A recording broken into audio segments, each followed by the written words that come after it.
Buenas tardes a los presentes. Hoy 23 de agosto del año 2018, siendo las 12 horas, nos encontramos reunidos en la Sala 1 del Centro de Justicia Penal Federal de la Ciudad de México, con sede en el Reclusorio Oriente del Primer Circuito Judicial, para desahogar la audiencia relativa a la impugnación interpuesta por Eder Omar Martínez González, en su carácter de apoderado legal de la entidad denunciante, contra el acuerdo de no ejercicio de la acción penal emitido por el agente del Ministerio Público de la Federación, titular de la Agencia 20ª Investigadora de la Unidad de Investigación y Litigación en la Ciudad de México, de la Procuraduría General de la República, dentro de la carpeta de investigación FED-CDMX-SPE-10466-2018, medio de impugnación identificado en este Centro de Justicia Penal Federal bajo el expediente 145/2018. Se recuerda a los presentes que, en atención a lo que establece el artículo 17 de la Constitución Política de los Estados Unidos Mexicanos, la administración e impartición de justicia en nuestro país es imparcial, expedita y absolutamente gratuita. Con fundamento en lo dispuesto por los artículos 53 y 58 del Código Nacional de Procedimientos Penales, se solicita a los presentes guardar silencio y permanecer con respeto y orden en la audiencia. Toda persona que altere el orden en la misma podrá ser acreedora a una medida de apremio impuesta por el órgano jurisdiccional sin perjuicio de que se solicite su retiro de la sala de audiencias, así como su puesta a disposición ante la autoridad competente. Se hace de su conocimiento que queda estrictamente prohibida la grabación y reproducción de fotografías, videos y de cualquier información captada con dispositivo electrónico, ya que, en caso de incumplir con lo anterior, el órgano jurisdiccional podrá imponer las medidas de apremio señaladas en el artículo 355 del Código Nacional de Procedimientos Penales. Ahora bien, solicito a los presentes ponerse de pie para recibir al juez que presidirá la audiencia, su señoría Arturo Merel Casquera.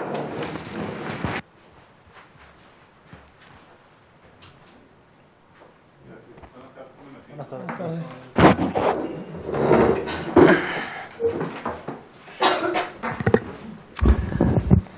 Bien, en el lugar y hora precisados por el auxiliar de sala, doy inicio a esta audiencia.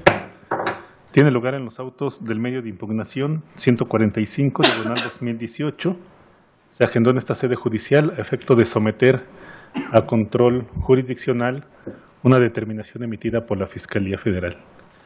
Le voy a indicar a las partes, se identifiquen, comenzando por los fiscales. Adelante. Licenciado Francisco Emerson Lima Esquivel, agente del Ministerio Público de la Federación, con datos de identificación previamente proporcionados al auxiliar de esta sala. Sí, ¿quién más? Buenas tardes, señoría. Mi nombre es Carlos Alberto Castañeda Flores, agente del Ministerio Público de la Federación. De igual manera, los datos ya fueron proporcionados al auxiliar de sala. Sí, muchas gracias. Del lado del impugnante, ¿quién se encuentra? Claro que sí, muy buenas tardes. Buenas tardes. Mi nombre es Eder Omar Martínez González. Vengo en carácter de apoderado legal de la empresa Compañía Mexicana de Exploraciones SADCB. Bien, y los datos ya fueron previamente pasados a su auxiliar. Sí, ¿con qué acredita su con el poder? Instrumento notarial, que también la escritura pública número 127.904, pasada ante la fe notario 211 de la Ciudad de México, el cual es de fecha 12 de enero del año 2018. Dígame, ¿qué tipo de poder se le otorgó? Claro que sí, está contenido lo que es el poder general para pleitos y cobranzas, el mismo que se encuentra en el inciso A de la cláusula única del mismo poder. Asimismo, también tengo poder general para actos de administración en materia laboral.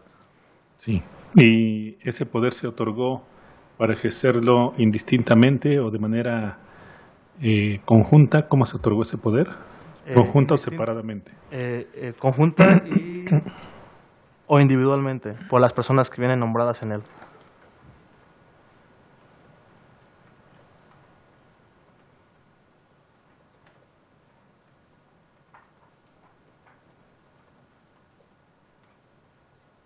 Bien, muchas gracias. ¿Quién más?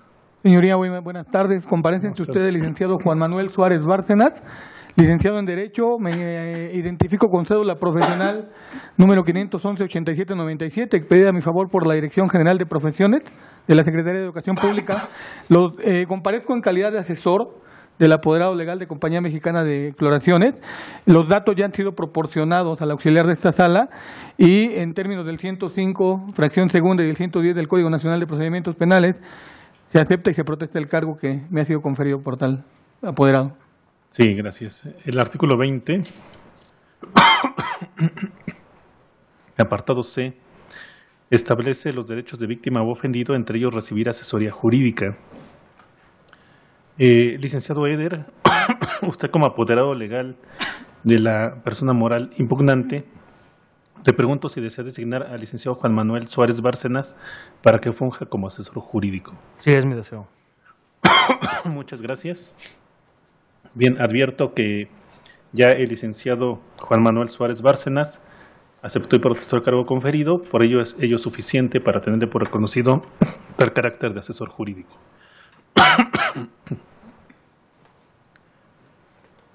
Bien, me voy a remitir al artículo 258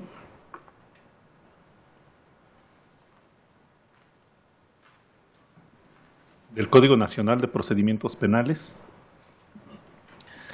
Este precepto se refiere a las determinaciones que emitidas por el Ministerio Público pueden ser sometidas a control judicial. Sin embargo, este precepto legal pues no establece una forma de tramitación en específico de este tipo de audiencias. Y por tanto, este juzgador, de su lectura, advierte dos presupuestos procesales de estudio primigenio y orden público que deben de desahogarse previo al análisis de fondo. Ello es así porque dentro de este precepto se establece que una vez que ese tipo de determinaciones emitidas por la Fiscalía se notifiquen a la víctima u ofendido, estos las podrán impugnar ante el juez de control dentro de los 10 días posteriores a que sean notificadas de dicha resolución.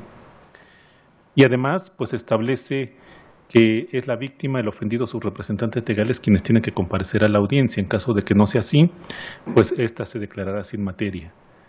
Pero entonces, de estos aspectos destacados por este juez, se puede advertir que debo de realizar un análisis inherente a la oportunidad para la interposición de este medio de impugnación, consistente en la interposición dentro de los 10 días posteriores a su notificación, y además verificar que la parte impugnante tenga una calidad en específico dentro de esa carpeta de investigación, sea bien como víctima u ofendido. Superados esos dos presupuestos procesales, podría entrar al análisis de fondo de la cuestión debatida. Por tanto, primeramente voy a abrir un tema de oportunidad. Para ello requiero, y voy a dar en principio el uso de la voz a la impugnante. Requiero de ustedes la siguiente información. ¿Qué tipo de determinación se impugna? ¿De qué fecha es? ¿Cuándo se les notificó? ¿Qué tipo de notificación fue? ¿Y cuándo se instó a este centro de justicia con su solicitud de medio de impugnación? Los escucho, impugnantes. Quien quiera hacer uso de la voz, adelante. No.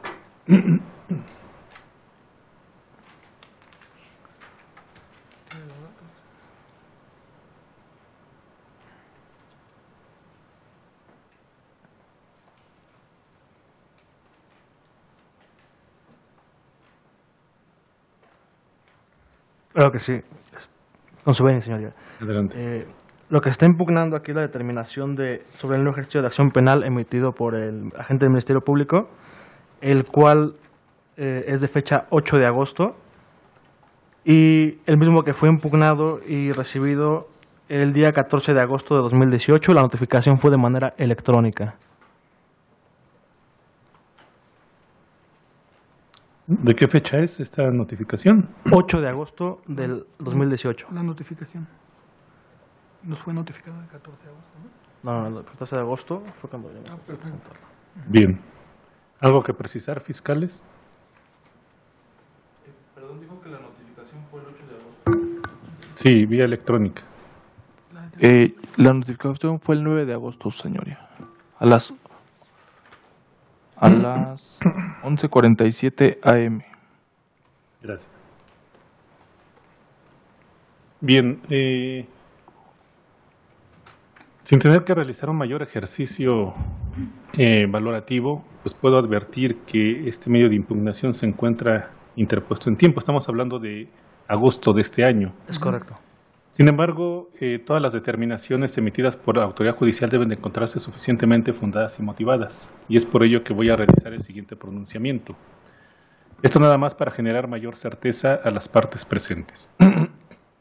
El artículo 94 en su tercer párrafo establece que no se van a computar días sábados, domingos, ni días que sean determinados inhábiles por los ordenamientos legales aplicables, salvo que se trate de actos relativos a providencias precautorias, puesta del imputado a disposición del órgano jurisdiccional, resolver la legalidad de la detención, formulación de imputación, resolver sobre la procedencia de medidas cautelares y decidir sobre la procedencia de la vinculación a proceso. Para esos casos, todos los días se computan como hábiles.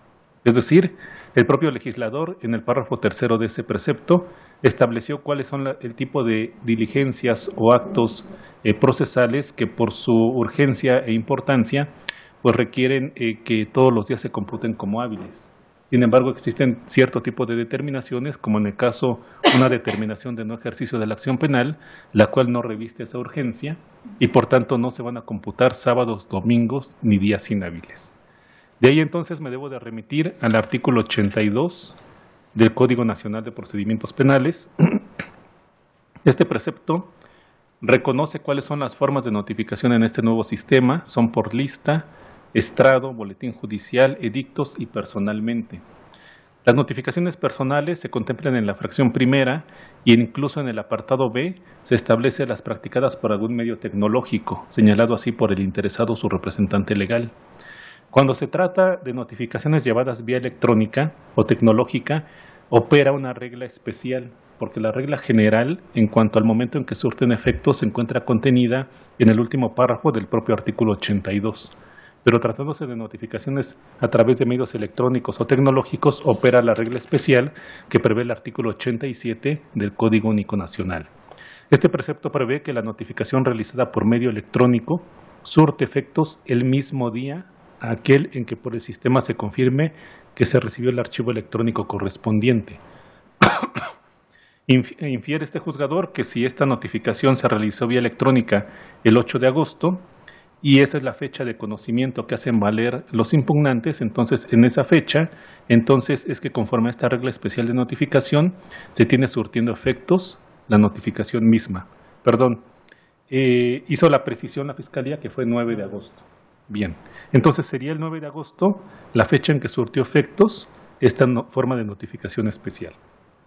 De ahí me voy a regresar nuevamente al artículo 94, que en su último párrafo prevé: los plazos establecidos en horas corren de momento a momento y los establecidos en días a partir del día en que surte efectos la notificación. Por tanto, el 9 de agosto es el punto de partida para realizar el cómputo correspondiente. Así tenemos entonces que no voy a tomar en cuenta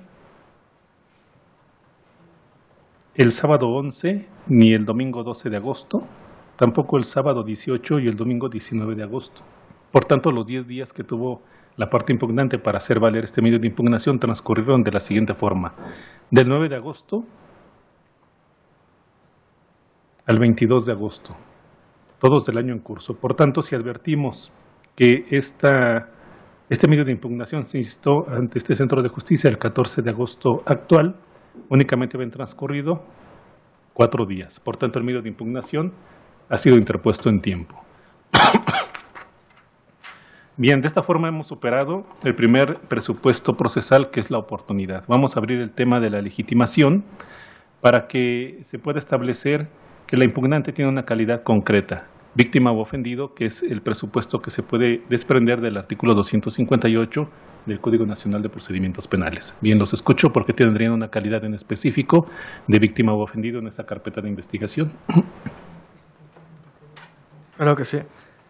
De conformidad a los hechos acontecidos y los que fueron narrados de manera sucinta, se advierte que el menoscabo fue sufrido para la empresa, la entidad paraestatal Compañía Mexicana de Exploraciones SADCB, y visto eso y visto el poder con el que hace un momento me apersoné, el mismo contiene las facultades para yo poder representar a tal empresa. Por lo tanto, solicito se reconozca esa legitimación activa en la presente impugnación. Entonces dice que se sufrió un menoscabo.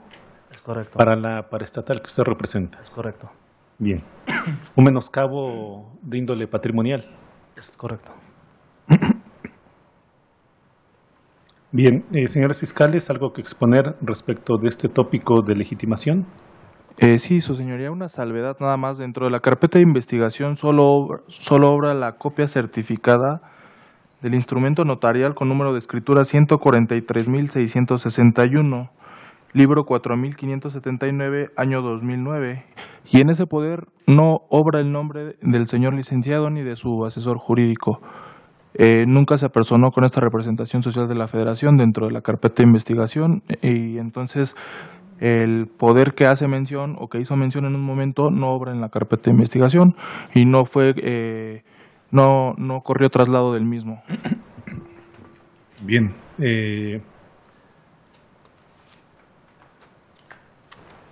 Vamos, el artículo 258 establece que la víctima, el ofendido o sus representantes legales son los que deben de acudir a la sede judicial. Al menos hasta este momento, pues con base en el instrumento notarial mencionado por el licenciado Eder Omar, se puede establecer presuntivamente o indiciariamente en esta audiencia que nos ocupa, pues esa representación legal que ejerce para esta Compañía Mexicana de Exploraciones SADCB. Lo indico así de manera indiciaria o presuntiva porque, pues ustedes saben, este juzgador no tiene en su poder pues ese instrumento notarial, no me impongo del mismo, simplemente es a través de la información que las partes proporcionan. En ese aspecto, el hecho de que dichos representantes, incluso el asesor jurídico, no se hayan apersonado dentro de esa carpeta de investigación no es impedimento u obstáculo para continuar con esta audiencia que nos ocupa, porque el propio texto del artículo 258 establece víctima, ofendido o sus representantes legales, pero no se establece como requisito sine qua non que los propios representantes sean los mismos que acudieron a la carpeta de investigación. Entiendo que esta compañía, Sociedad Anónima de Capital Variable, pues tiene, no sé, al menos más de un apoderado legal y pues estos pueden ejercer funciones para representarla e incluso debo de suponer que existe dentro de esa carpeta de investigación, desconozco todavía los hechos, pero algún requisito de procedibilidad o bien una noticia criminis hecha llegar a través de un diverso apoderado legal.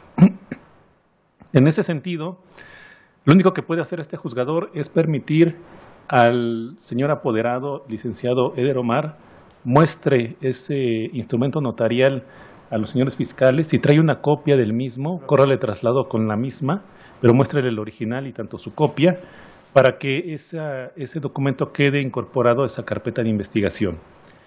Lo pueden ustedes verificar, señores fiscales, pero el aspecto inherente que deriva del artículo 258 es simplemente que sus representantes estén presentes en esta sala, más no que sean los mismos que se apersonaron o que tienen intervención dentro de esa carpeta de investigación. Si podemos mostrarles el documento y hacerles entrega de una copia.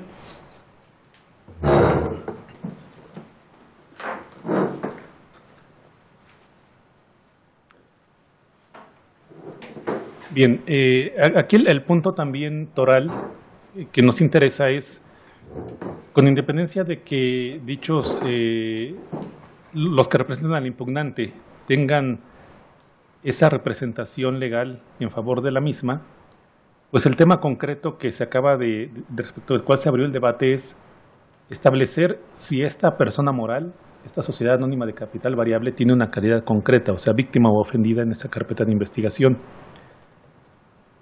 Y ese sería el tema por el cual le corrió el uso de la voz a la Fiscalía para que en concreto me establezcan si dentro de esa carpeta esta Compañía Mexicana de Exploraciones SADCB tiene una calidad en específico, víctima o ofendido, con independencia de que ahorita verifique la representación que se ejerce en favor de esta. Claro que sí, su señoría. Efectivamente, la paraestatal tiene una calidad de ofendido dentro de la carpeta de investigación. Muy bien.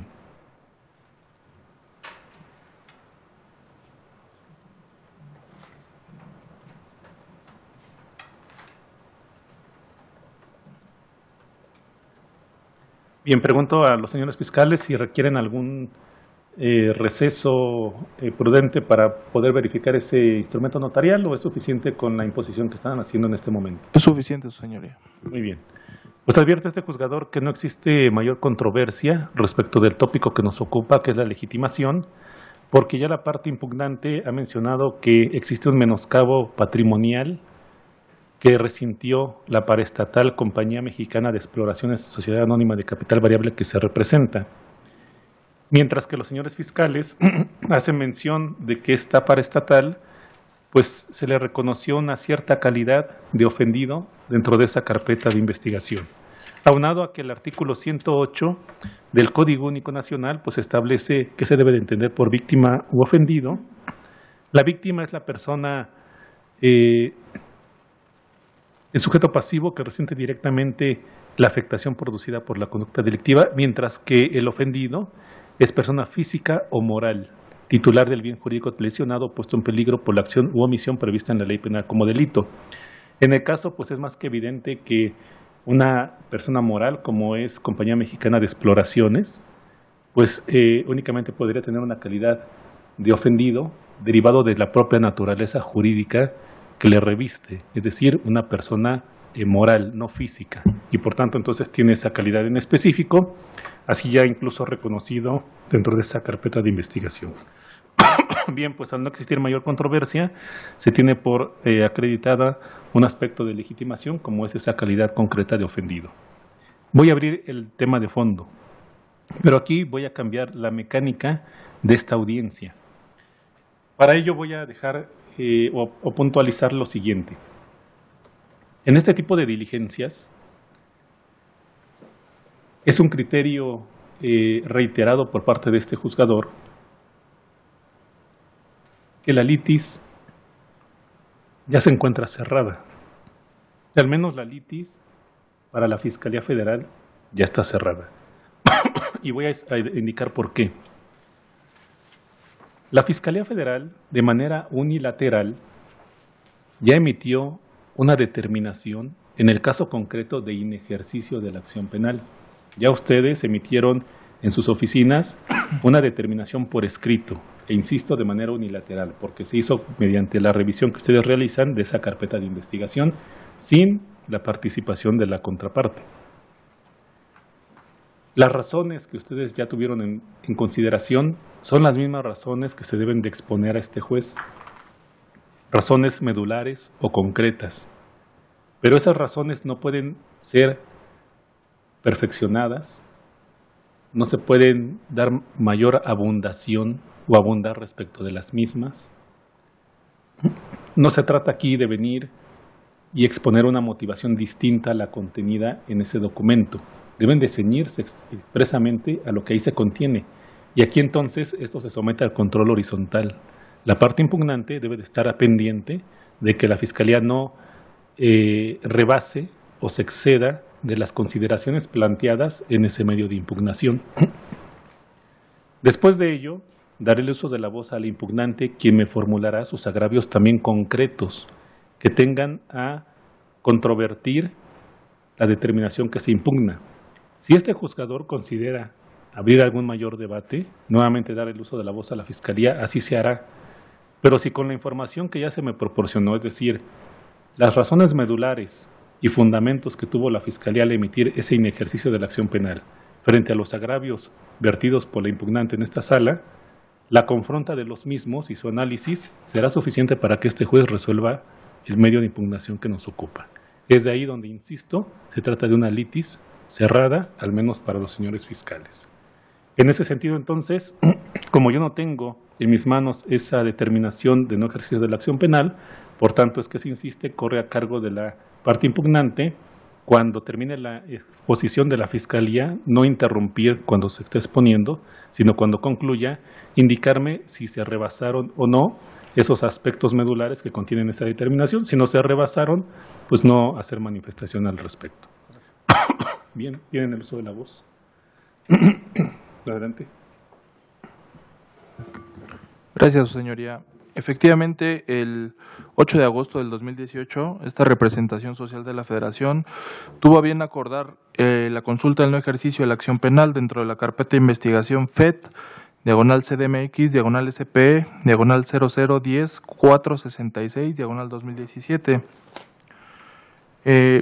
Lo anterior, esta carpeta de investigación fue iniciada el 30 de agosto del año 2017, toda vez que se recibió el escrito de denuncia del Jacobo Gildardo Ramírez Herrera, quien se ostentó como apoderado legal de la entidad paraestatal Compañía Mexicana de Exploraciones, Sociedad Anónima de Capital Variable, quien manifiesta a grandes rasgos y para no abundar en lo que interesa, que en fecha 29 de noviembre del 2012 se celebró entre su representada y la empresa denominada Mansube, Sociedad Anónima de Capital Variable, un contrato específico abierto de prestación de servicios denominado CTO. ¿Contrato, perdón, de qué? Contrato específico abierto de prestación de servicios. Permítame. Abierto de prestación de servicios. De servicios, sí. El cual fue denominado CTO. CTO. _ADQ. Sí. _080 diagonal 2012. Perdón, diagonal 12. 080. 080 diagonal 12. 12, sí.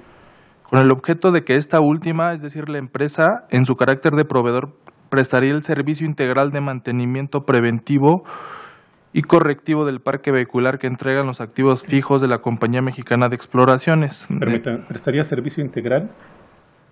De mantenimiento preventivo. Permítame. Preventivo, sí. Y correctivo. Sí. Del parque vehicular. Sí. Que integran los activos fijos. Sí. De la moral impugnante.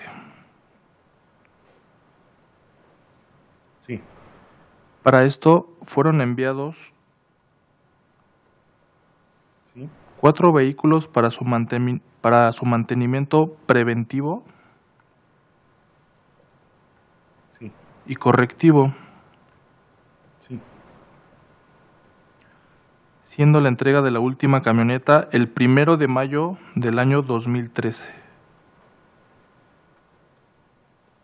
Sí. Después de haber requerido la devolución de las unidades al taller por parte de diversos funcionarios públicos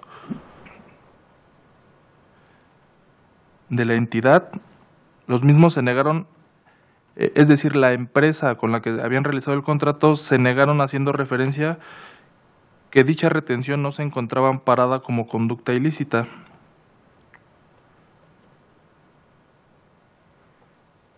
Sí. Eso se encuentra en un documento fechado en 18 de agosto del 2017, que obra en la carpeta de investigación. Pero ese documento de 18 de agosto de 2017 es la denuncia. No. ¿No? No, es el documento, bueno, eso viene como dato de prueba anexo a la denuncia. Ese lo exhibió la propia denunciante. En este caso, donde está la persona moral, la segunda mencionada, no les decía que no les iban a, bueno, que la retención de los vehículos no estaba tipificada como conducta lícita. Pero viene, vamos, ¿se levantó una constancia de hechos? O porque me dice que viene anexa, ¿no? Como documento. Sí, es un documento que fue agregado con diversa documentación sí. a la denuncia. Y eso es lo que, porque me dice aquí que personal del taller, después de requerir la devolución al taller por diversos servidores públicos, la empresa se negó al decir que la retención no era conducta ilícita. Ajá. Esta expresión de que la empresa se negó al decir que la retención no era conducta ilícita es la que consta en el documento de 18 de agosto de 2017. Es correcto.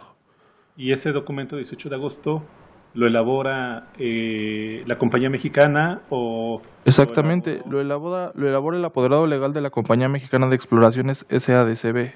Como, vamos, como tipo constancia de sí. la solicitud formal de entrega. Lo que pasa que dentro de actuaciones se advierte que personal de Pemex, es para quien trabaja esta empresa, les requirió los vehículos, porque me parece que les trabajan para mantenimiento, entonces les requieren los vehículos y Mansube, a su vez, Comensa, que son ellos, Compañía Mexicana de Exploraciones SADCB, le requiere a Mansube que devuelva los vehículos, porque hasta esa fecha, estamos hablando desde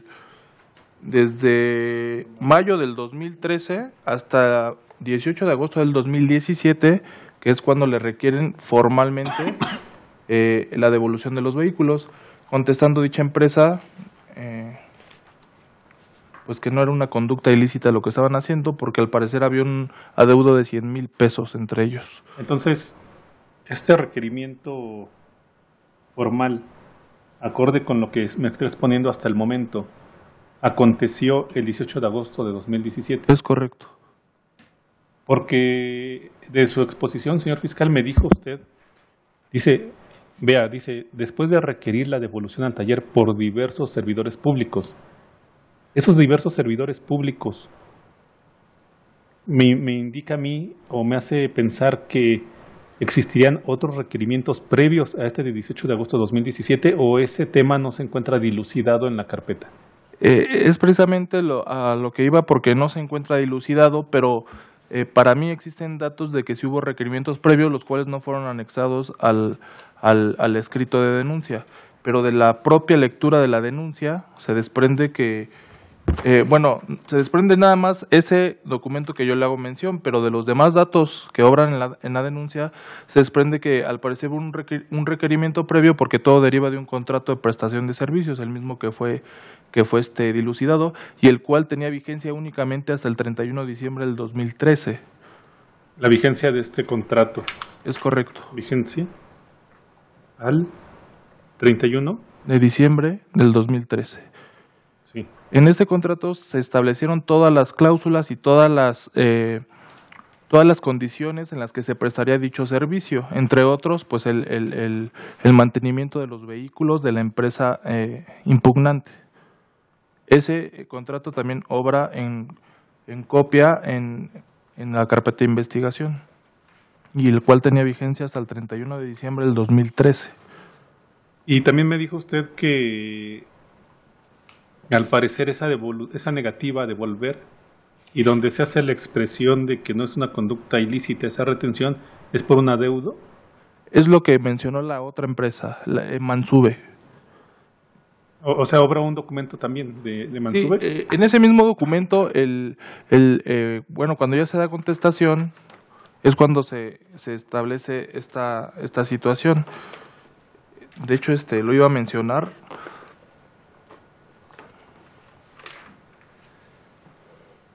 En ese mismo documento, el director general de Comensa, jefe de brigada, Everardo Castro Espinosa, manifiesta que en octubre del 2016 se solicitó al administrador en turno de la brigada Salsomera.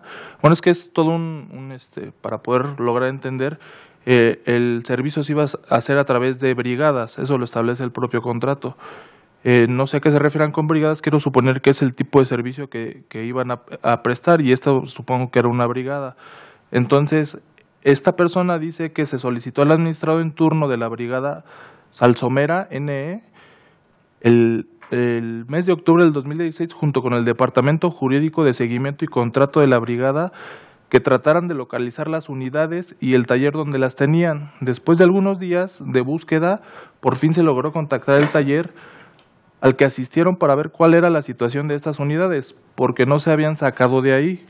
A lo que el encargado del taller explicó que la empresa Mansube, quien había subcontratado a su vez sus servicios, no había liquidado una cuenta de más de 100,000 pesos que tenía con ellos, y que insistieron, puesto que hasta que no se liquidara la deuda de los vehículos no saldrían de ahí.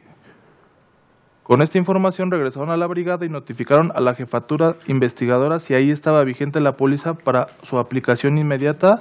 Desafortunadamente esta ya estaba finiquitada. Eso es lo que dice el propio ingeniero Everardo Castro Espinosa, jefe de brigada de Compañía Mexicana de Exploración, SADCB. El documento es del 23 de febrero del 2017, pero los hechos a los que hace alusión son de octubre del 2016. Sí. Bien, okay. Sí, gracias. Sí, continuando con el escrito de denuncia, el 13 de septiembre de 2017 fue que se dio inicio a la carpeta de investigación derivado de los hechos antes mencionados. Mediante oficio 14607 del 2017, por medio del licenciado Jacobo Gildardo Ramírez, apoderado legal de la entidad paraestatal, se le recaba entrevista a efecto de que reconociera el contenido de su denuncia y manifestara lo que a su derecho convenga. Entre otras cosas, una vez hecha la entrevista en esta fecha, tuvo a la vista el propio escrito de denuncia y a grandes rasgos la reconoció las firmas y formuló querella en contra de Mansube, Sociedad Anónima de Capital Variable, entre otras cosas que no interesan. Sí.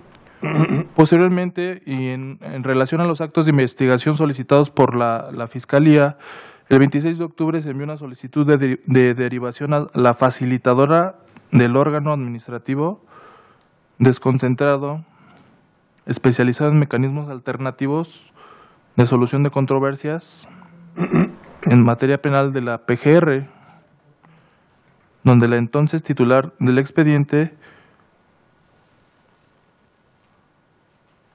solicitó la activación de un mecanismo alternativo de solución de controversias entre la empresa denunciante, aquí impugnante, y la empresa denunciada, Mansube, SADCB.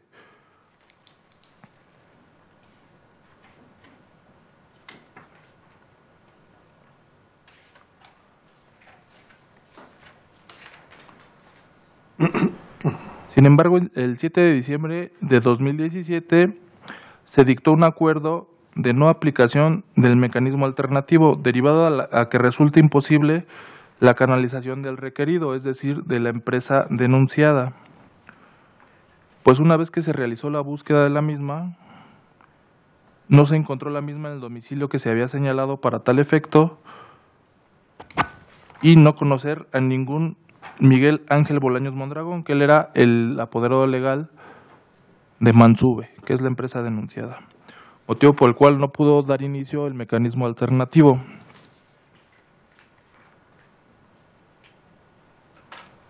Derivado de esto y en otro acto de investigación se solicitó mediante oficio 17823 del 2017, del 11 de diciembre del 2017, a la Policía Federal Ministerial que localizara a la empresa denominada Mansube, Sociedad Anónima de Capital Variable, dentro de los archivos con los que cuenta, haciendo uso del análisis tecnológico con el que cuenta dicha agencia, mismo que informara que el 28 de diciembre que el día de la fecha no se localizó información relacionada con dicha empresa, es decir, no fue localizada.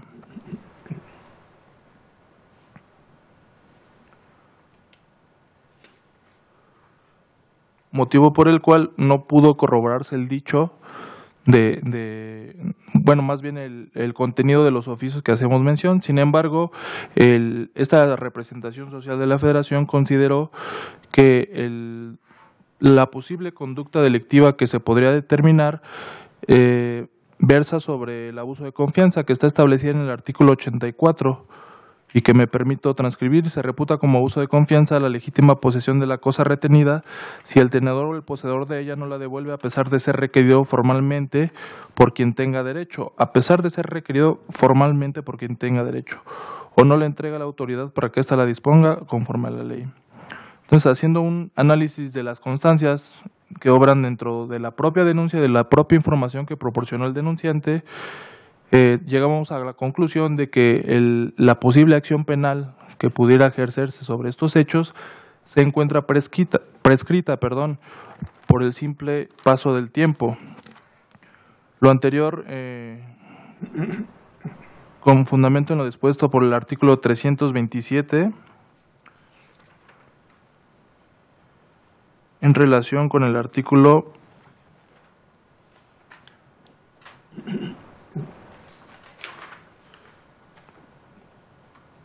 327 del Código Nacional de Procedimientos Penales, toda vez que se consideró que no se encontraban colmados los elementos del tipo penal en cuestión.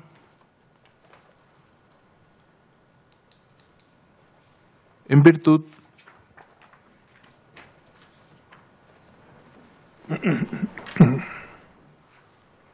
Perdón, es el 326, fracción sexta, el que habla de que se hubiera extinguido la acción penal por alguno de los motivos establecidos por la ley, y a su vez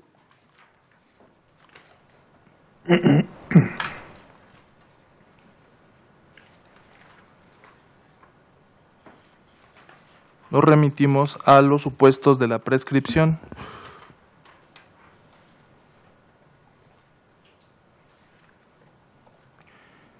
Toda vez que se consideró desde que el momento que la persona imputada, Mansube Sociedad Anónima de Capital Variable, retuvo la última camioneta, propiedad de la Compañía Mexicana de Exploración, Sociedad Anónima de Capital Variable, fue el 1 de mayo del 2013. Esto considerando las constancias que obran dentro del expediente, en tanto que la denuncia se presentó el 30 de agosto del 2017, es decir, 4 años y 11 meses después. Atendiendo a la corporeidad del tipo penal en estudio, esta representación social de la Federación consideró que se trata de un delito instantáneo, mismo que se consumó al momento de que ya no fue regresada la última camioneta, porque fueron 4 en momentos distintos. Lo anterior también atendiendo a las reglas específicas contenidas en los numerales 100 y 107 del Código Penal Federal. El 107 en relación a que los delitos que se persiguen por querella, si la ley no prevé otra cosa, cuentan con 1 año para presentar la querella o la misma. En esa tesitura, teniendo en cuenta que los hechos denunciados se remontan al año 2013, independientemente de que exista un documento donde fue requerida formalmente en el 2017, esta representación social de la Federación considera que el mismo se agotó en el año 2013, incluso del acto jurídico que deriva del contrato mismo, que concluyó el 31 de diciembre del 2013, lo que inevitablemente deviene de una prescripción de la acción penal por el simple transcurso del tiempo. En ese punto resulta pertinente hacer la aclaración de que el Código Penal entró en vigor, el Código Penal Federal entró en vigor mucho antes de que estuviera vigente el Código Nacional de Procedimientos Penales. Entonces ahí hay una laguna o una discrepancia entre los términos, nada más para aclararlos, porque son reglas gramaticales. Habla de prescripción y otro habla de caducidad. En el sistema penal tradicional mixto se entendía como prescripción. Sin embargo,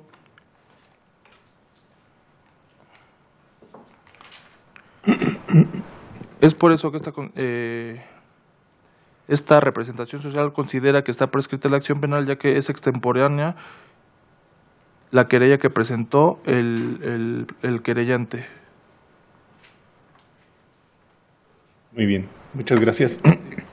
Señores impugnantes, en concreto, lo que tengan que vertir como agravios, que controviertan lo expuesto por el señor fiscal, y también se les escucha si es que en su concepto la Fiscalía se ajustó a lo expresamente contenido en su determinación de inejercicio, o bien si se rebasó o se extralimitó en su exposición. Adelante, los escucho. Claro que sí, con su venia, señoría. Adelante. Efectivamente, pues la representación social se salió de los datos que están dentro de la impugnación, ya que de la literalidad de la misma no se encuentran ni hace mención los considerandos en cuanto al contrato, no hace mención sobre la contestación que dice que la empresa Mansube nos hace, situación que ni existe, no hace mención del oficio de fecha 23 de febrero de 2017, así tampoco hace mención de la entrevista ni del reconocimiento efectuado por el diverso apoderado legal, no hace mención de que diversa célula de la PGR tuviera conocimiento con anterioridad a ellos, tampoco hace mención del artículo 84, tampoco fundamenta ni motiva cuestiones relacionadas con el artículo 326, fracción sexta, y Bueno, esos son los datos que están fuera de la impugnación en cuanto a la literalidad, fundamentación y considerandos para la determinación de su no ejercicio. Ahora bien, se le hace notar a su señoría que el agente del Ministerio Público claramente no atendió de manera puntual esto en cuanto a la fundamentación y motivación que señala en su segundo considerando de esta determinación, ya que no se actualiza porque fue omiso de realizar el estudio pormenorizado de todos y cada uno de los datos proporcionados y fueron omisos a realizar el estudio pormenorizado de la literalidad del contenido y de las manifestaciones que se encuentran escritas en la denuncia como tal. Asimismo, fueron omisos de realizar la valoración de los documentos que se anexaron a dicha presentación de ese escrito, de las constancias y los documentos. No se les dio la prueba. Ahora bien, de la sustracción que realiza el agente, se reproduce de la siguiente manera, que toma como base la fecha 1 de mayo de 2013 para empezar a computar la supuesta prescripción de la acción penal, ya que como consta en la documental pública que se anexó al escrito consistente en la copia simple del oficio con número de identificación DSE-GOTS/027/2017 de fecha 23 de febrero, en el texto del mismo se aprecia en el segundo párrafo de la segunda foja que fue en octubre del año 2016 cuando se le solicitó a personal de la entidad la ubicación y rastreo de las unidades, así como del taller donde las tenían. En octubre de 2016. Es correcto. ¿Se solicitó? Ajá, al personal de la empresa de Compañía Mexicana de Exploraciones la ubicación de esas camionetas, así como del taller donde las tenían, la empresa Mansube. ¿Quién le solicitó eso? Esto se solicitó por parte del personal de que... Me dijo usted que se solicitó la ubicación de las camionetas. Así es, señoría. ¿De las camionetas y de la empresa Mansube, dónde las tenía? Es correcto. Ok, aquí le... Ok. En este documento viene más detallado. Yo nada más le leí la parte de la segunda foja, que es la parte de la fecha donde se constituye. Pero anterior este documento se le entregó al Ministerio Público para efecto de estudios y ahí nos dice las calidades específicas de diverso personal de la entidad y su calidad y si eran encargados o qué tipo de personalidad o qué tipo de cargo tenían en la empresa, donde ellos, en este caso el ingeniero Lorenzo Treviño Ramírez, que era representante legal de la empresa, elegieron un oficio a Mansube. Esto fue en el 2013, y posteriormente el administrador en turno, dice, que es el administrador en turno de lo que es de la Compañía Mexicana de Exploraciones, solicita al personal, junto con el personal de la unidad jurídica, que le dieran el seguimiento del contrato para localizar las unidades. Sí, me quedó claro. Ok, entonces a lo que vamos en específico es que fue en octubre de 2016 cuando se solicitó esta parte, cuando se logró contactar con el taller de Mansube para ver la situación específica de las unidades y por qué no las habían sacado de ahí. Fue lo que el personal en su momento dice y está contenido en este oficio. Este oficio, de hecho, es dirigido a lo que es el titular del órgano interno de control de la Compañía Mexicana de Exploraciones. Y es una copia certificada que también se les brindó. A lo que la empresa, el taller, dice que ellos habían sido subcontratados por la empresa Mansube y que Mansube les debía un dinero y que por ello no devolvían las camionetas. El momento en que se empieza a computar para nosotros la cuestión ilícita es el momento de requerirles, que es en el de octubre de 2016, y no así el 1 de mayo de 2013. Yo creo que ahí fue una cuestión de interpretación por parte de la gente del Ministerio Público de tomar esa fecha, porque esa fecha que ellos hacen mención es cuando se ingresó la última camioneta a efecto de hacer la reparación. Ahora bien,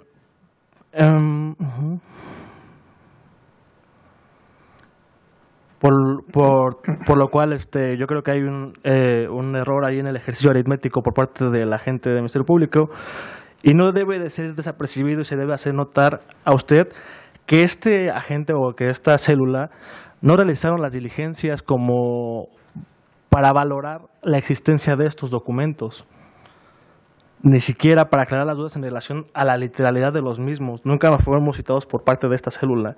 De hecho, nosotros nos constituimos directamente en varias ocasiones donde tenían ahí cuestiones de que estaban moviendo personal y toda esta cuestión. Nunca nos atendieron.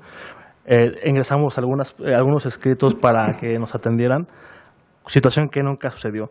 Pero bueno, a punto concreto es que rebuscando lo anterior de la narración se desprende esta parte, que en fecha 1 de mayo de 2013, por motivos de reparación, se solicitó a Mansube la reparación, el mantenimiento preventivo de ese vehículo que fue recibido ese día. Ese fue el momento en que se entregó para que ellos hicieran la parte. Es hasta octubre de 2016 cuando ellos ya no quieren devolver esta parte, independientemente de la cuestión contractual. Por ahí, si nos vamos a las cláusulas, vamos a encontrar algunas partes de cuándo se extinguen o el alcance jurídico de ese contrato, situación que tampoco valoraron y tampoco fueron puntuales en señalar los agentes del Ministerio Público para su determinación. Y bueno, ya para terminar con esto, se considera que la fecha de octubre de 2016 debe de tomarse para empezar a computar.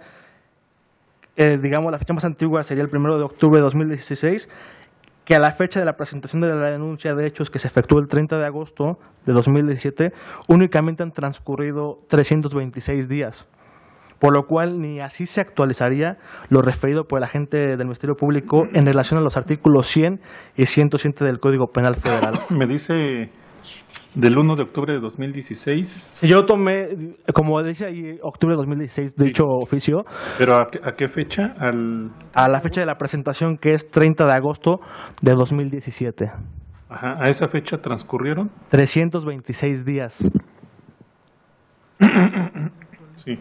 Por lo cual ni siquiera se actualizaría lo que puntualiza la gente que de fundamento o motivación con el artículo 100 y 107 del Código Penal Federal.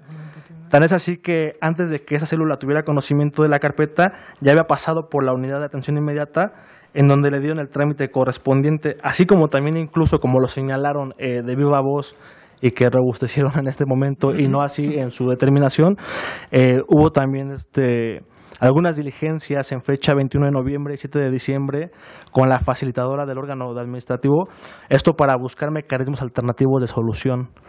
Es por eso que, bueno, en esta exposición que se le acaba de efectuar, creo que fue un error de interpretación por parte de los agentes del Ministerio Público, fue un error de carácter que omiten allegarse o no nos permiten coadyuvar con ellos a efecto de proporcionar o esclarecer las dudas que esos tenían en cuanto al contenido literal y lo mismo que viene reproducido en todos y cada uno de los escritos, tanto en la denuncia de hechos como los anexos que se acompañan.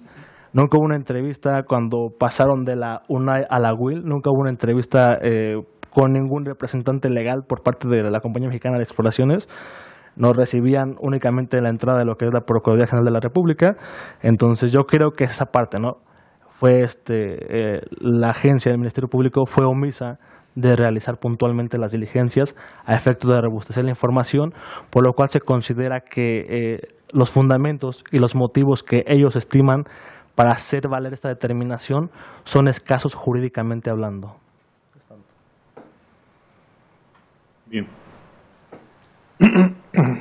¿Algo adicional que desee manifestar la Fiscalía? Sí, señoría, me llama la atención que lo que comenta el abogado, todos los datos de prueba y actos de investigación a los que hice alusión se encuentran en la resolución, en el resultando tercero, fracción primera, fracción segunda. Ahí se encuentran enunciados los que usted me manifestó. Y desarrollados más detalladamente. Yo los resumí, obviamente, para no abundar más, porque obviamente aquí se explica desde el oficio a la facilitadora del órgano administrativo desconcentrado, Sí. Entonces, ¿eso significará que la copia que usted tiene no es la misma que tiene el señor fiscal? A ver, verifíquenla, por favor. Sí, con su venia únicamente tiene 2 considerandos. Sí, pero póngase de pie cualquiera de los dos para que vean la determinación del fiscal y lo que usted tiene, qué es lo que se le notificó.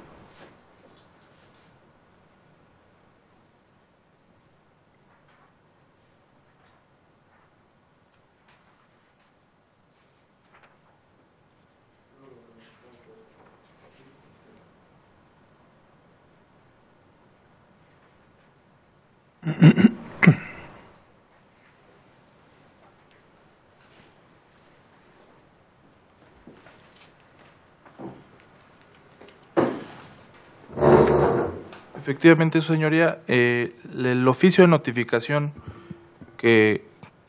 con el que cuenta la moral impugnante, efectivamente, abarca a partir de los considerandos de la resolución que está en estudio. Esto fue así porque se notificó a través de un oficio, el cual únicamente se hace del conocimiento y se transcriben los puntos resolutivos de la determinación, toda vez que no hay ningún numeral que obligue a la representación social de la Federación, incluso a cualquier otra autoridad, a que transcriba de manera íntegra toda la resolución. Esto se hace por economía procesal y porque ellos, siendo parte dentro del expediente, pueden acudir al recinto del Ministerio Público a checar más a detalle, si es su deseo, tanto la carpeta de investigación como la resolución completa. Es por eso que el oficio de notificación únicamente se resume a los puntos, al considerando y a los puntos resolutivos. Bien, entonces quiero entender que donde se encuentran enunciados o plasmados los actos de investigación que usted me refirió, es una parte de resultandos, no los considerandos. Sí, es correcto. Bien, y entonces en esos resultandos, porque regularmente en una determinación de índole judicial, que se conforma por resultandos, considerandos y puntos resolutivos, en los resultandos regularmente pues, son aspectos como antecedentes. No es propiamente una valoración en ese rubro, sino que la valoración se hace precisamente en los considerandos. En el caso que usted me expresa, señor fiscal, en esos resultandos, donde se enuncian o se plasman estos actos de investigación, ¿se hizo valoración de los mismos o obran simplemente enunciados dentro de esa determinación? Obran simplemente enunciados. Muy bien. ¿Ya lo puedo verificar entonces, señor impugnante? Sí, de hecho, le comento, únicamente vienen los considerandos y son 2 de ellos, no viene nada, únicamente considerandos vienen. Hasta el último párrafo, el penúltimo párrafo, es donde viene lo que se puede presentar como un resultando, un punto resolutivo. Bien. Por lo cual no tenemos la información y nos dejaría igual en defensión porque no tenemos elementos para más. Muy bien. ¿Algo más? ¿Algo más? Con su venia, señores, nada más, aunado a lo manifestado ya por el ofendido, efectivamente, el primer punto que tendría que no dejar de observar su señoría es el estado de indefensión en el que la Fiscalía ha colocado a la ofendida y además de ello que los argumentos establecidos por el Ministerio Público, por la Fiscalía Federal, son insuficientes y se considera que, salvo determinación en contrario, podría usted dejar insubsistente esa determinación de no ejercicio de acción penal y en razón de ello ordenar a la Fiscalía a través del medio conducente se reactiven las diligencias necesarias para poder dar continuidad a la investigación en curso en esta carpeta de investigación y conforme a ello se pueda lograr una determinación más consistente al respecto. Sería todo y cuanto, señores. Muy bien.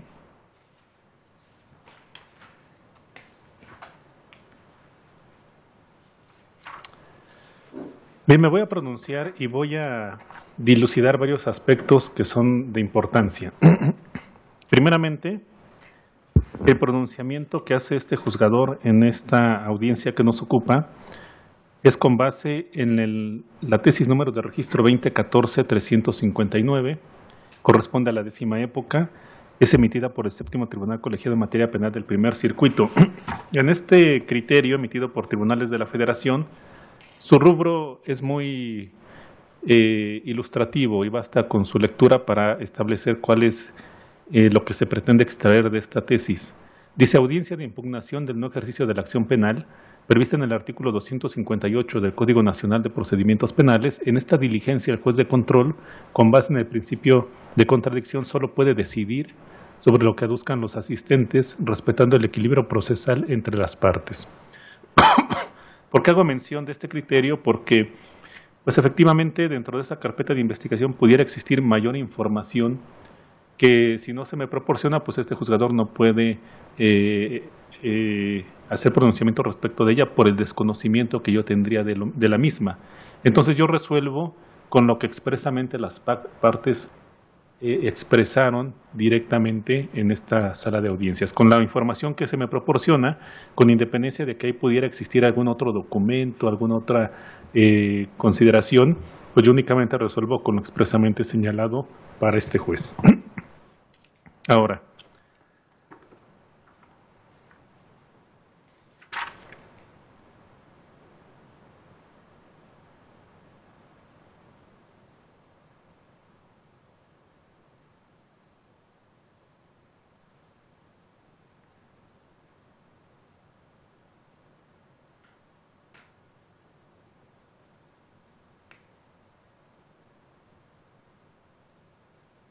bien, el artículo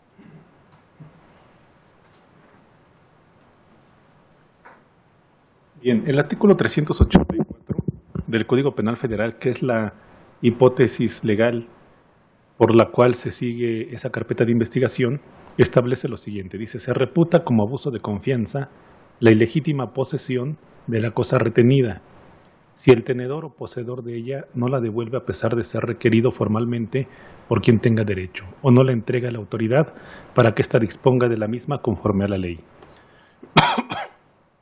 Bien, aquí debemos de dejar en claro precisamente que este evento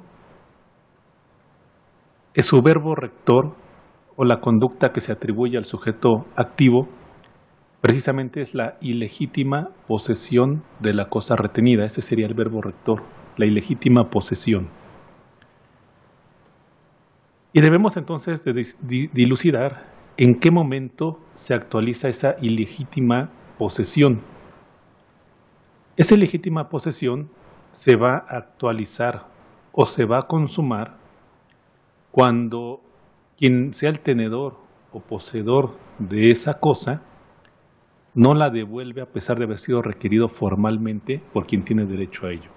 Es decir, se requiere precisamente la existencia de esa solicitud de requerimiento formal de devolución para que se actualice la ilegítima retención, la ilegítima posesión de la cosa retenida.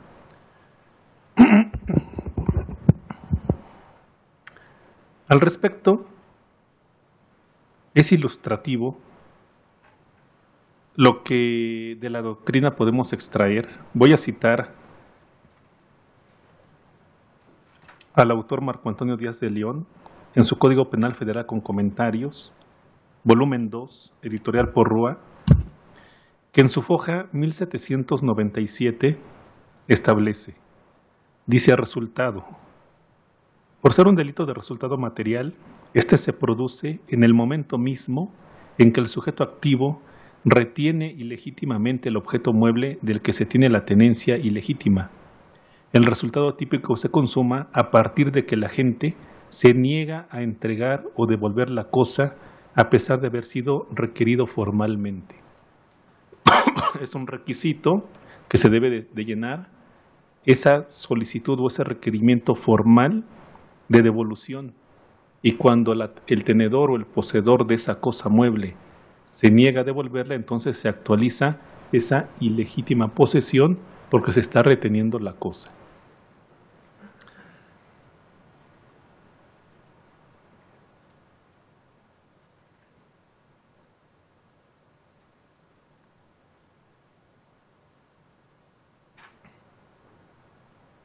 Bien, precisado ello, entonces, debo de establecer que se trata de un evento de consumación instantánea, como lo prevé el artículo 7, fracción primera del Código Penal Federal, porque en el mismo momento en que se hace la solicitud formal de devolución y el tenedor o poseedor de esa cosa se niega a devolverla, en ese momento se actualiza ese verbo rector, que es ilegítima posesión de esa cosa retenida. Precisado ello, debo de establecer que existe un cúmulo de información que se proporcionó a esta autoridad judicial, de la cual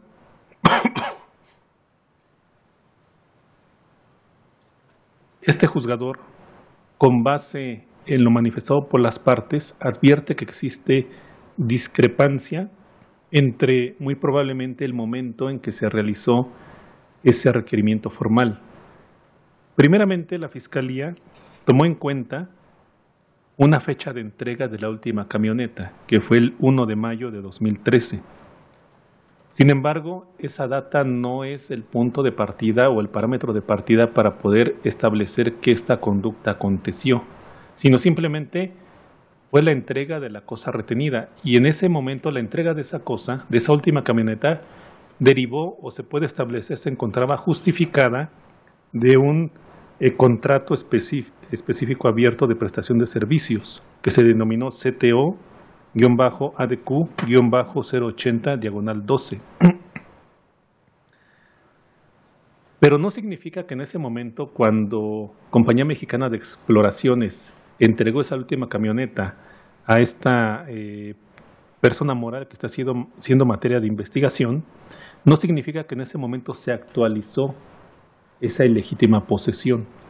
Porque, insisto, para que se actualice la ilegítima posesión de algo que se encuentra retenido, debe de sobrevenir ese requerimiento formal.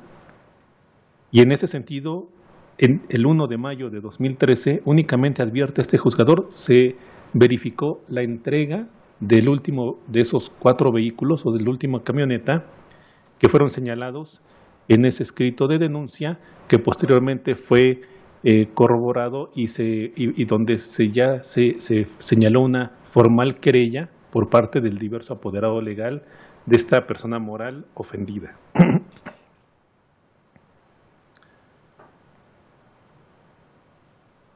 Pero también advierto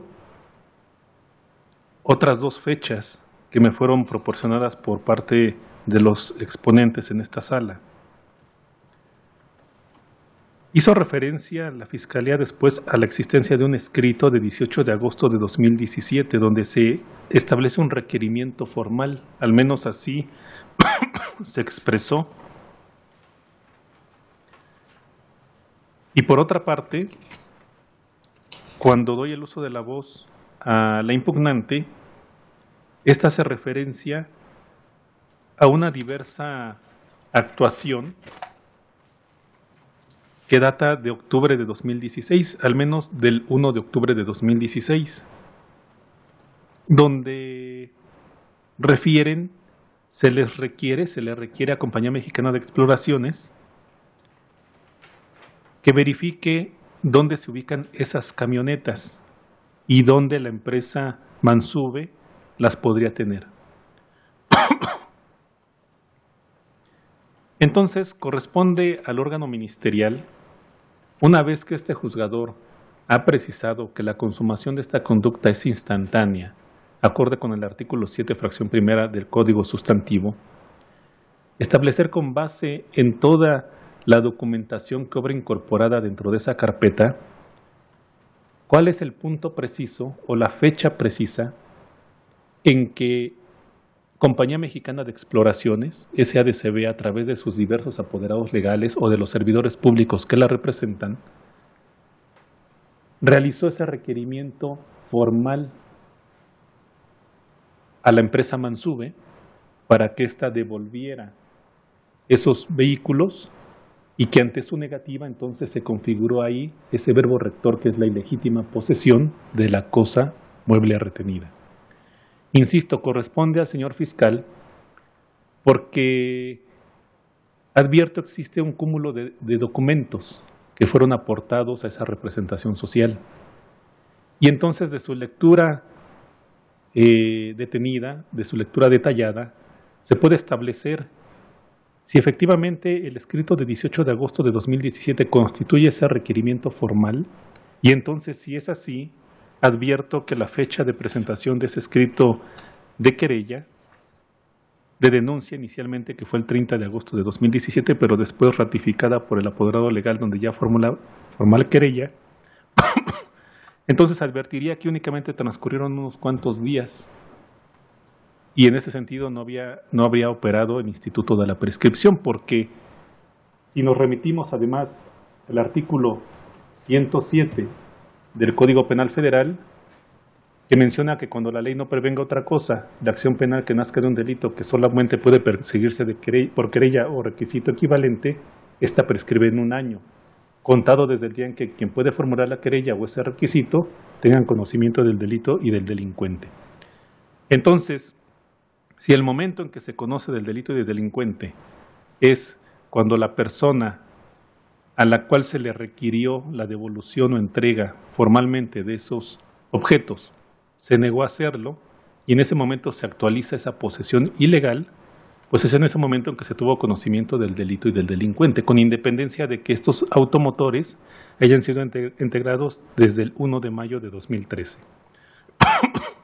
Ahora, o bien destacar por parte de la Fiscalía si el requerimiento formal a que alude el artículo 384 aconteció como lo manifestó el señor impugnante en 1 de octubre de 2016. Y entonces, con base en lo manifestado por el impugnante el 1 de octubre de 2016 al 30 de agosto de 2017 en que se formula ese escrito de denuncia, pero donde formalmente se contempla ya una querella, es cuando se ratifica por parte del apoderado legal que se presentó en esa carpeta de investigación, entonces verificar si ahí se excedió de esa temporalidad del año al que se refiere el artículo 107 del Código Penal Federal.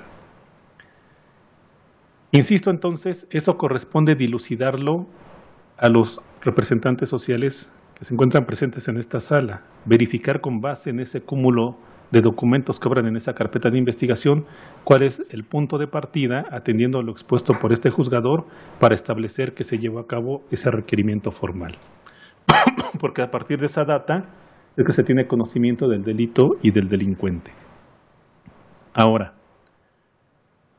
otro tema que quiero destacar es que este juzgador advierte en otro rubro que existe una incongruencia en el dictado de esa determinación de inejercicio de la acción penal. Y esto se dice así porque la Fiscalía mencionó que su determinación se basa sobre un análisis de una posible prescripción de la acción penal, atendiendo al artículo 327, fracción sexta del Código Nacional de Procedimientos Penales. Y efectivamente el artículo 327, que establece las causas de sobreseimiento, en su fracción sexta establece si hubiera extinguido la acción penal por alguno de los motivos establecidos en la ley. Este precepto 327, que, insisto, se refiere a las causas de sobreseimiento, debe de ir siempre en relación con el artículo 255 del Código Único Nacional, que prevé las determinaciones de no ejercicio de la acción penal, y donde expresamente este numeral, el 255, menciona la determinación de no ejercicio de la acción penal para los casos del artículo 327 y inhibe una nueva persecución por los mismos hechos. Pero además se establece que el Ministerio Público previa autorización del procurador o del servidor público en quien se delegue esa facultad, podrá decretar el no ejercicio de la acción penal cuando de los antecedentes del caso le permitan concluir que se actualiza alguna causa de sobreseimiento. Por eso es que esos dos artículos siempre van vinculados. Pero insisto, existe una incongruencia porque también el señor fiscal en su exposición manifestó lo siguiente, dijo, al no estar colmados los elementos del tipo penal en cuestión. Y entonces, si su determinación versa sobre una prescripción de la acción penal que llevaría a la extinción de esta, su determinación entonces se debe de regir por el artículo 255 en relación con el 327 fracción sexta.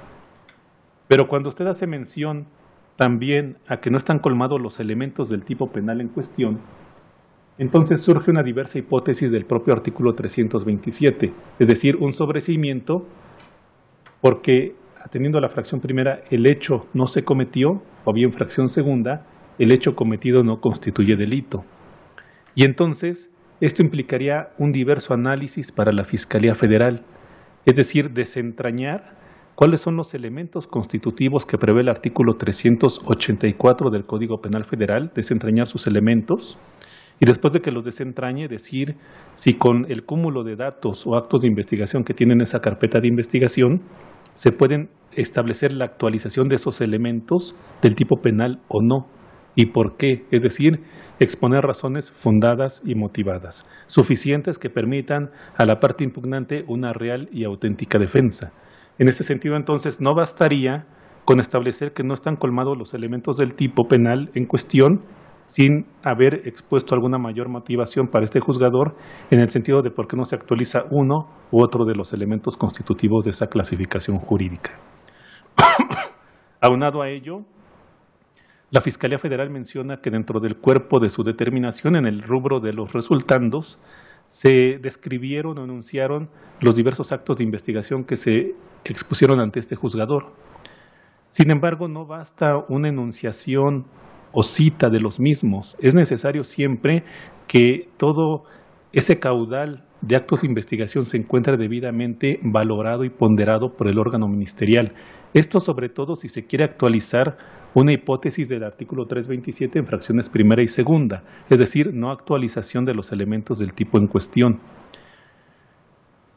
Y además, correspondería también a la Fiscalía, entiendo lo que me expresó el señor fiscal, que por economía procesal únicamente se remiten a la parte impugnante el aspecto de los considerandos. Sin embargo, creo que esas son prácticas que deben de dejarse en desuso, toda vez que efectivamente para permitir una real y auténtica defensa a la parte impugnante se le debe de, al momento de notificar, hacerle del conocimiento en su integridad toda la determinación de no ejercicio de la acción penal para que ésta pueda, incluso como lo pudimos advertir en esta audiencia, corroborar que la Fiscalía no se exceda de los planteamientos emitidos en esa determinación, lo cual en el caso concreto incluso llevó al señor impugnante a determinar que esos actos de investigación vertidos por el señor fiscal pues no obraban en esa determinación porque no tiene en su contexto integral la determinación de no ejercicio emitida por la Fiscalía Federal. En ese aspecto, entonces, incluso si la Fiscalía Federal, su pronunciamiento es sobre una extinción de acción penal, me parecería que resulta innecesario hacer un aspecto, un análisis o establecer que los elementos del tipo no están colmados. Porque para decretar una determinación de la naturaleza que nos ocupa, no ejercicio de la acción penal, basta con que se actualice una causal de sobreseimiento que prevé el artículo 327, sea porque el hecho no se cometió, no constituye delito, está acreditada la inocencia del imputado, en fin, con una de las reglas de sobreseimiento o causas de sobreseimiento que prevé el artículo 327, es suficiente y entonces se excluiría el análisis de otra actualización de causa de sobreseimiento. Es por ello que, insisto, advierto cierta incongruencia en la determinación emitida por la Fiscalía al hacer referencia primeramente a una prescripción de acción penal que llevaría a la causal de sobreseimiento del artículo 327 fracción sexta Y después menciona que no están colmados los elementos del tipo en cuestión. Máxime cuando los elementos del tipo ni siquiera fueron desentrañados, es decir, señalado cuáles lo constituyen y por qué no se actualiza uno u otro elemento del tipo.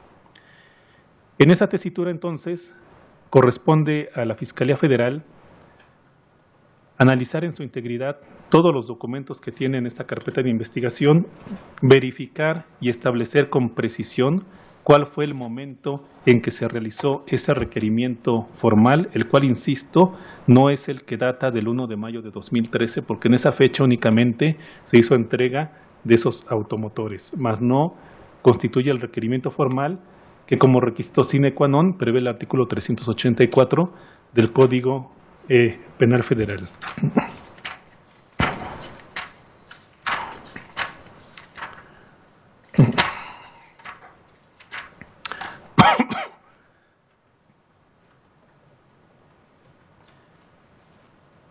Incluso he de precisar, y en este aspecto me adelanto a lo que virtió el señor fiscal.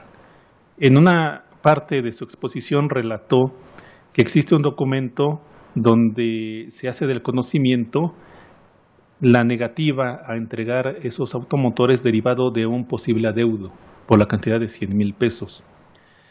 Sin embargo, existe un criterio, es la tesis número de registro 305947. Esta es emitida por la primera sala de la Suprema Corte de Justicia de la Nación, que dice contratos, delitos nacidos de los, y menciona en su texto, es un texto bien pequeñito, pero dice, el incumplimiento de un contrato no excluye la concurrencia de la comisión de un delito, ya que uno y otra pueden coexistir, como ocurre, por ejemplo, en el abuso de confianza.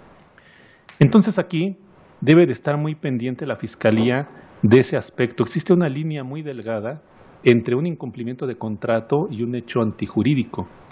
Esa línea muy delgada, si se rebasa o no se dilucida bien, pues podría llegar a la confusión de establecer que esta conducta constituiría simplemente el incumplimiento de un contrato.